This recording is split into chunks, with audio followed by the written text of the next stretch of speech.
మన ప్రభువును రక్షకుడైన యేసుక్రీస్తు వారి యొక్క నామంలో మీ అందరికీ శుభాలు వందనాలు తెలియజేస్తా ఉన్నాము. పరిశుద్ధ లేఖన భాగంలో నుండి ఈ దినము మనము ధ్యానించబోతూ ఉన్నాం. పేతురు రాసిన మొదటి పత్రిక మొదటి అధ్యాయము 13వ వచనం. కాబట్టి మీ మనస్సు అను నడుము కట్టుకుని నిబ్బరమైన బుద్ధి గలవారై యేసుక్రీస్తు ప్రత్యక్షమైనప్పుడు మీకు తేబడు కృప విషయమై సంపూర్ణ నిరీక్షణ కలిగి ఉండుడి. భక్త కోటికి పేతురు గారు వ్రాసినటువంటి మాటలు ఇవి. ఏర్పరచబడినటువంటి వారు అనేక మంది ఆయా ప్రాంతాలకి చెదిరిపోయి వారి యొక్క విశ్వాసాన్ని బట్టి శ్రమలు, నిందలు, అవమానాలు, హింసలు అనుభవిస్తూ ధైర్యము చెడి, ఆదరణ, నిరీక్షణ లేక తిరుగుతూ ఉన్నటువంటి భక్తులకు ప్రభు నామములో ఆదరణ, గొప్ప నిరీక్షణ, ధైర్యాన్ని పుట్టించడానికి పేతురు గారు రాసినటువంటి మాటలు ఇవి, లేక ఉత్తరము అని నేను మీకు జ్ఞాపకం చేస్తూ ఉన్నాను. ఆయన ప్రత్యక్షమైనప్పుడు ఈ శ్రమలను ప్రభు కొరకు, నీతి కొరకు, ఆకలి దప్పులు కలిగి జీవించేటువంటి వారికి వాడబారని మహిమ కిరీటం దేవుడు వారికి పెట్టి వారిని అభినందించబోతూ ఉన్నాడని, వారిని గణపరచబోతూ ఉన్నాడని, ఆ గొప్ప భవిష్యత్ కాల సంగతులను ఆయన వారికి జ్ఞాపకం చేస్తూ వ్రాసినటువంటి ఉత్తరం ఇది. కాబట్టి మీ మనస్సు అను నడుమును మీరు కట్టుకుని నిబ్బరమైన బుద్ధి కలిగిన వారై ఉండండి అని ఒక సూచన. ఆ తదుపరి ఆయన ప్రత్యక్షమైనప్పుడు వారికి ఎలాంటి కృపను ఆయన అనుగ్రహించబోతూ ఉన్నాడో ఆ భవిష్యత్ జ్ఞానాన్ని వారిలో చూపించటానికి ప్రభు ఆత్మచేత ప్రేరేపించబడిన వారే ఆయన ఈ ఉత్తరాన్ని వ్రాసినట్టుగా మనకి అర్థమవుతా ఉంది. మనస్సు చాలా ప్రాముఖ్యమైనటువంటిది. మనస్సు సరిగా లేకపోతే బ్రతుకు సరిగా ఉండదు. మనస్సు చెదిరిపోతే గుండె చెదిరిపోతుంది, లేక బ్రతుకు చిందరవందరవుతుంది. ఇది లోకంలో మనం చూసేటువంటి సంగతి. చాలా మంది మతి స్థిమితం లేక మనస్సు బాగోక రకరకాలైనటువంటి పరిస్థితులకి లోనైపోవడం, నిరాశ నిస్పృహల్లోనికి వెళ్ళిపోవడం, కొన్ని సందర్భాల్లో కొంతమంది జీవితాల్లో ఇక వారికి ఏ విధమైనటువంటి నిరీక్షణ, ఆశ లేదు అని చెప్పేసి వారి జీవితాలని వారు అంతమొందించుకోవడం అనేటువంటిది అనేక సందర్భాల్లో మనము చూస్తూ ఉన్నాం. అలాంటి పరిస్థితులకి తావివ్వకుండా మీ మనస్సు అనేటువంటి నడాన్ని కట్టుకోవాలని పేతురు భక్తుడు తెలియజేస్తూ ఉన్నాడు. మనస్సు దీన్ని చెదిరిపోకుండా ఉంచాలి. ఒకవేళ మనము అనుకుంటే గనక మనస్సుకున్నటువంటి వేగం ఎలాంటిది అని అనుకుంటే, మనం ఇక్కడ ఉన్నప్పుడే మనం ఏది ఊహిస్తా ఉన్నామో, తలస్తా ఉన్నామో అక్కడికి మనస్సు వెళ్ళిపోతుంది. అక్కడ ఉన్నటువంటి పరిస్థితులన్నిటిని కూడా మనస్సు చూసేసి వస్తుంది. ఒక రకంగా చెప్పాలి అని అంటే మన తలంపులను బట్టి, మన ఆలోచనలు బట్టి, మనకున్నటువంటి జ్ఞానాన్ని బట్టి అంత చంచలమైంది, అంత వేగవంతమైంది. కనుక పేతురు భక్తుడు ఆయన అన్నాడు, దీన్ని మీరు కట్టుకొని ఉండాలి. మరొక చోట సత్యము అనే దట్టితో మీ నడుమును కట్టుకోండి. ఈ ఆధ్యాత్మిక సంగ్రామంలో ఆకాశ మండలమందు ఉన్నటువంటి దురాత్మల సమూహంతో మనము నిత్యము పోరాడుతున్నటువంటి ఈ పోరాటంలో మనము శక్తివంతులంగా నిలబడడానికి ఆయన ఇచ్చేటువంటి ఒక బలమైనటువంటి సాధనాలు లేక ఆయుధాల్లో ఒకటి సత్యము అనేటువంటి దట్టి. సత్యము అనేటువంటి దట్టితోటి మీ మనస్సు అనేటువంటి నడాన్ని మీరు కట్టుకోండి. అప్పుడు ప్రభు కొరకు బలంగా, స్థిరంగా మీరు నిలబడతాడని విశ్వాసులకు ఆయన తెలియజేస్తూ ఉన్నాడు. ప్రస్తుత దినాల్లో లేక ఈ మాటలు వింటున్నటువంటి అనేక మంది కూడా వారి యొక్క మనస్సు స్థిరంగా లేనటువంటి పరిస్థితుల్లో, లేక నిబ్బరం కలిగి ధైర్యంగా ఉండలేనటువంటి పరిస్థితుల్లో వచ్చేటువంటి అనేక రకాలైన సమస్యల ప్రవాహంలో, లేక సమస్యల సుడిగుండాల్లో, గాలిలో అటు ఇటు కొట్టుకుపోతున్నటువంటి పరిస్థితులు కనబడతా ఉన్నాయి. నేను స్థిరంగా ఉండాలనుకుంటున్నాను, బలంగా ఉండాలనుకుంటున్నాను, కానీ నేను ఉండలేకపోతా ఉన్నాను. పరిస్థితులకి అనుగుణంగా నేను వాలిపోతూ ఉన్నాను, లేకపోతే తిరిగిపోతూ ఉన్నాను అని చెప్పేటువంటి వారు చాలా మంది ఉన్నారు. అలాంటి వారికి ఈ దినాన్ని ఈ మాటలు ఎంతైనా అవసరమని నేను మీకు మనవి చేస్తూ ఉన్నాను. భక్తుడు చెప్తా ఉన్నాడు, విశ్వాసులతోటే చెదిరిపోయిన వారితోటే ఆయన చెప్తున్నాడు, మీరు చెదిరిపోయినప్పటికీ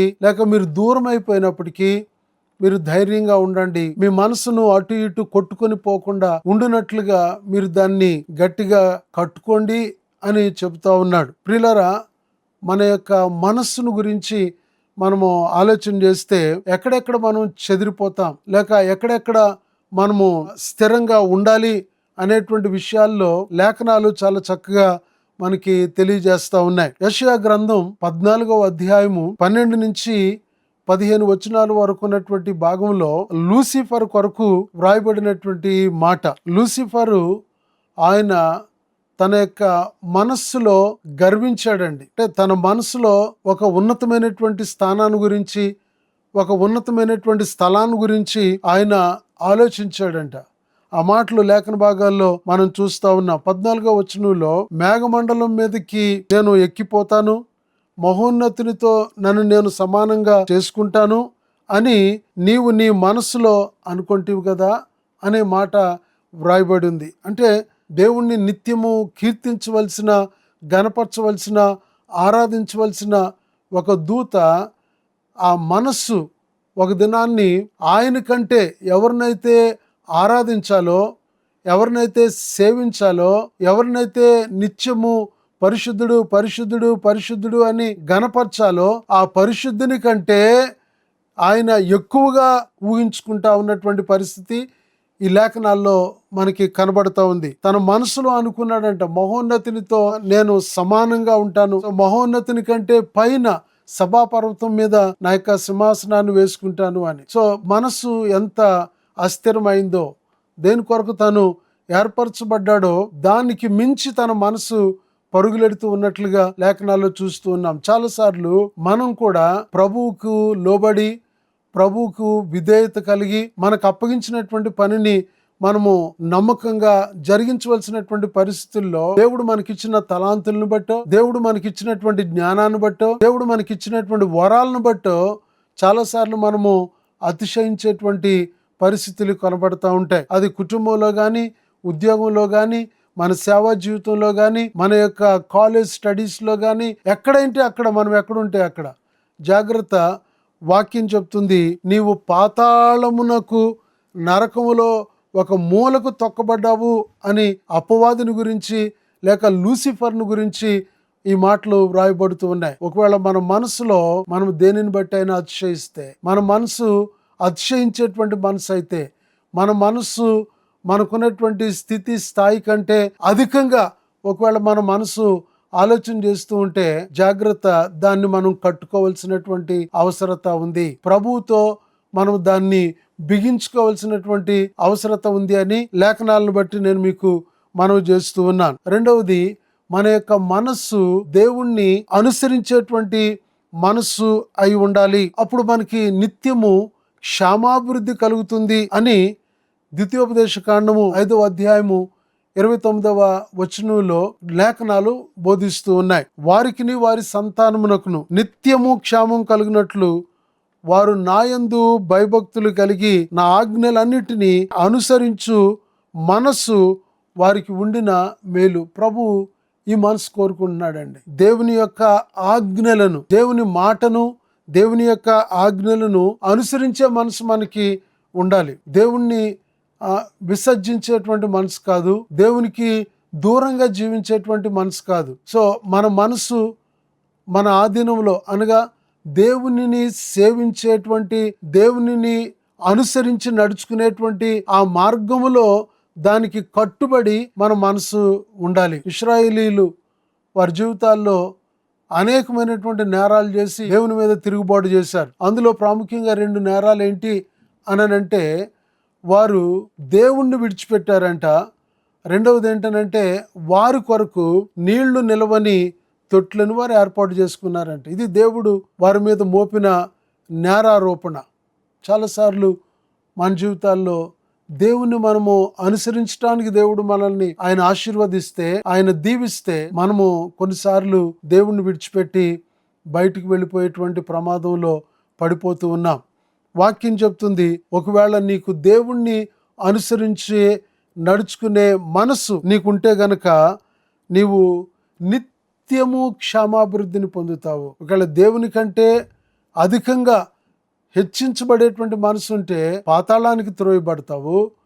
ఒకవేళ దేవుణ్ణి సేవిస్తూ దేవుని మార్గాల్లో నడిచే మనసు ఒకవేళ నీకుంటే అది నీకు మేలు. ఎంత మేలు అని అంటే నిత్యము నీకు క్షేమం కలిగిస్తుంది అంటండి. సో మూడవదిగా మన మనస్సు దేవుణ్ణి సేవించే మనసుగా ఉండాలంటండి. ద్వితీయోపదేశ కాండంలో 10వ అధ్యాయము 12వ వచనంలో, కాబట్టి ఇశ్రాయేలు నీ దేవుడైన యెహోవాకు భయపడి ఆయన మార్గములన్నిటిలో నడుచుచు ఆయనను ప్రేమించి నీ దేవుడైన యెహోవాను నీ పూర్ణ మనసుతోను నీ పూర్ణ ఆత్మతోను సేవించాలి. నీ పూర్ణ మనసుతోను నీ పూర్ణ ఆత్మతోను సేవించే మనసు మనకు ఉండాలి.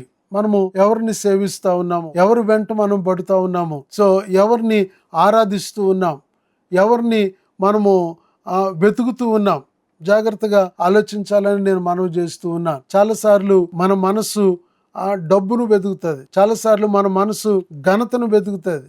సో డబ్బునే సేవిస్తుంది, డబ్బునే ప్రేమిస్తుంది, ఘనతనే సేవిస్తుంది. అన్నిటికంటే గొప్పగా మనం ఉండాలని మన మనసు ఉవ్విళ్ళాడుతూ ఉంటుంది. వాక్యం చెప్తుంది మన మనసు దేవుణ్ణి సేవించే మనసుగా ఉండాలి. దేవుణ్ణి సేవించే మనసు మనకి కావాలి అని చెప్తా ఉంది.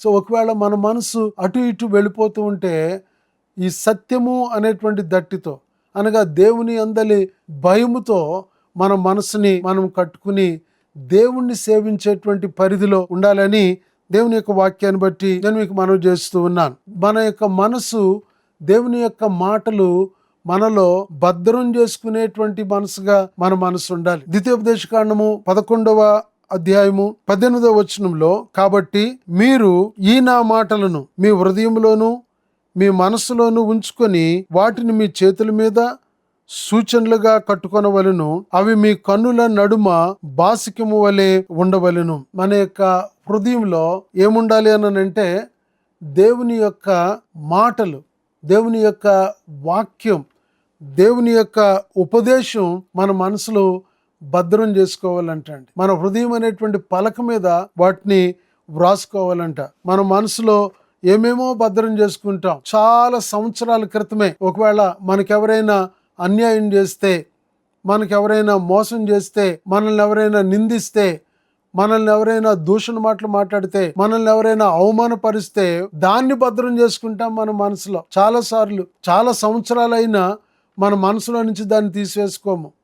ప్రియులారా, ఒకవేళ మన మనస్సు దేవుని మాటల్ని భద్రం చేసుకునేటువంటిది అయితే గనక, మన మనసులో దేవుని యొక్క మాటలు ఉంటే, మన హృదయం అనేటువంటి పలక మీద ఆయన వాక్యం ఉంటే గనక మనము మరి వేరేవేమి కూడా మనము మన హృదయంలోనికి రానివ్వం.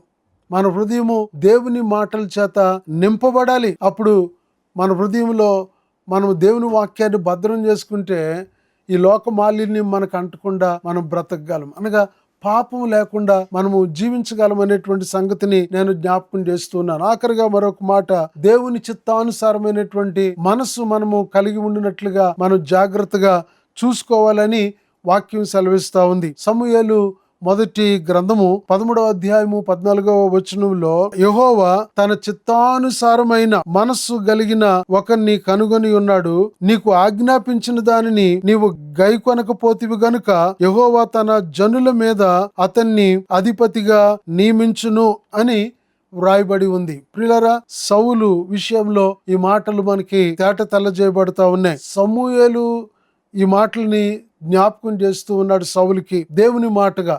ఆయన అంటున్నాడు, దేవుని చిత్తానుసారమైన మనస్సు కలిగినటువంటి ఒకరిని దేవుడు కనుగొన్నాడంట. ఆయనే దావీదు. దేవుణ్ణి మనము అనుసరించేటువంటి మనస్సు కలిగినటువంటి వారంగా, అనగా దేవుని చిత్తాన్ని ఎరిగి దేవుని యొక్క చిత్తానికి అనుకూలంగా అన్ని విషయాల్లో మనము నడుచుకునేటువంటి వారంగా మన మనసు ఉండినట్లుగా మనము మన మనస్సు అనేటువంటి నడాన్ని కట్టుకోవలసినటువంటి అగత్యత ఉంది. ఒకవేళ మన మనస్సు అనేటువంటి నడాన్ని మనము కట్టుకుంటే గనక, అనగా ఆయన ఆజ్ఞలని మనము అనుసరించి నడుచుకునేటట్టుగాను, తర్వాత ఆయన్ని సేవించేటట్టుగాను, ఆయన మాటల్ని భద్రం చేసుకునేటట్టుగా, ఆయన చిత్తాన్ని అనుసరించి నడుచుకునేటట్టుగా ఒకవేళ మన మనస్సు ఉంటే గనక ఈ లోకంలో ప్రభు కొరకే మనము స్థిరంగా నిలబడగలమని నేను జ్ఞాపకం చేస్తూ ఉన్నాను.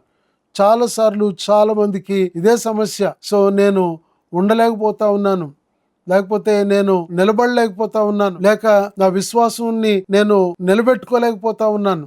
ప్రియులారా, నీ మనస్సు అనేటువంటి నడాన్ని సత్యము అనేటువంటి దట్టితోటి నువ్వు కట్టుకుంటే, ఈ విషయాలు నీలో ఉంటే గనక నీ హృదయంలోనికి గర్వించే మనసు రాదు. నీ హృదయంలోనికి, నీ మనసులోనికి మదించినటువంటి సంగతులు రాక దేవుణ్ణి అనుసరించగలుగుతావు. అప్పుడు శ్రమైన, కష్టమైన, బాధైనా ప్రభు కొరకే, ఆకలి దప్పులైనా నిలబడి ప్రభు కొరకే మనము జీవించగలమనే విషయాన్ని నేను జ్ఞాపకం చేస్తున్నాను. అనేక మంది ప్రియులరా, వారు తమ యొక్క మనస్సును అదుపులో పెట్టుకోలేకే వారు అటు ఇటు వెళ్ళిపోతా ఉన్నారు. అనగా అపవాది సంబంధమైనటువంటి ఆ తంత్రాలకి లోనైపోయి అపవాదిని అనుసరించి నడుస్తూ ఉన్నారు. మన బాధ్యత ఏంటి అని అనగా, వారిని ప్రభువుని అనుసరించి నడుచుకునే వారుగా మనం ఆయన్ని చేయాల్సిన వారంగా ఉన్నాం. ప్రభువుని సేవించే వారంగా, వారి కొరకే మనము ప్రార్థన చేయవలసిన వారంగా ఉన్నాం. దేవుని యొక్క మాటలు వారి హృదయాల్లోనికి వెళ్ళడానికి మనము దేవుని కొరకైన బలమైన సాధనాలుగా మనము వాడబడవలసిన వారంగా ఉన్నాం. దేవుని యొక్క చిత్తాన్ని అనుసరించి వారిని నడుచుకునేటట్టుగా వారిని ఆధ్యాత్మికంగా పెంచి పోషించవలసినటువంటి అగత్యత, బాధ్యత కూడా ప్రస్తుత సంఘం మీద, లేక మనసు అనే నడుమును కట్టుకుని ప్రభు కొరకే జీవిస్తున్న వారి మీద ఉంది అని నేను జ్ఞాపకం చేస్తూ ఉన్నాను. విశ్వవాణి పరిచర్య ద్వారా కొన్ని వేల మంది ప్రభువుని అనుసరించగలుగుతూ ఉన్నారు. దేవుని యొక్క మాటల్ని వారి హృదయంలో భద్రపరచుకోగలుగుతున్నారు. దేవుని చిత్తాన్ని ఎరిగి దేవుని చిత్తానుసారంగా నడుచుకుని వారు చనిపోతే పరలోకానికి వెళ్ళేటువంటి గొప్ప సిద్ధపాటుని వారు కలిగి ఉన్నారు. కారణం ఏంటో తెలుసా? ఈ విషయాల్ని వారికి తెలియజేసేటువంటి వారు అవసరం. విశ్వవాణి ద్వారా ఈ మారుమూల ప్రాంతాలకి ఈ సేవకులు పంపించబడతా ఉన్నారు. వారు దైవ సంబంధమైనటువంటి సంగతులను వారికి బోధిస్తూ ఉన్నారు. ఒక సేవకుడిని ఒక గ్రామానికి పంపించి వానికి ప్రతి నెల ఒక 4,000 రూపాయలు ఒకవేళ మనం ఇవ్వగలిగితే గనక మన పక్షంగా ఒక సేవకుడు వెళ్ళి అనేక మంది మనస్సులను స్థిరపరచగలడు. అట్టి కృప పరిశుద్ధాత్మ దేవుడు మనకి అనుగ్రహించును గాక. ప్రార్థన చేద్దాం. ప్రేమ కలిగిన తండ్రి, మీకు వందనాలు చెల్లిస్తూ ఉన్నాము. పేతురు స్థిరపరచబడిన తర్వాత చెదిరిపోయిన వారి కొరకే ప్రత్యేకమైనటువంటి భారాన్ని కలిగిన వాడై ఉండి వారిని స్థిరపరచడానికే ఈ ఉత్తరాన్ని వ్రాసాడు నాయన. నీ కృప మమ్మల్ని కూడా, ఒకప్పుడు చెదిరిపోయిన వారు మమ్మల్ని నువ్వు స్థిరపరచావు ప్రభు, నీకు స్తోత్రాలు. ఈ మాటలు వింటున్న ప్రతి ఒక్కరిని ఆ రీతిగా మీరు స్థిరపరచండి, పంపించేవారుగా సిద్ధపరచండి తండ్రి. వారి లోట్లు, వారి అవసరతల అక్కర్లన్నీ మీరు తీర్చండి.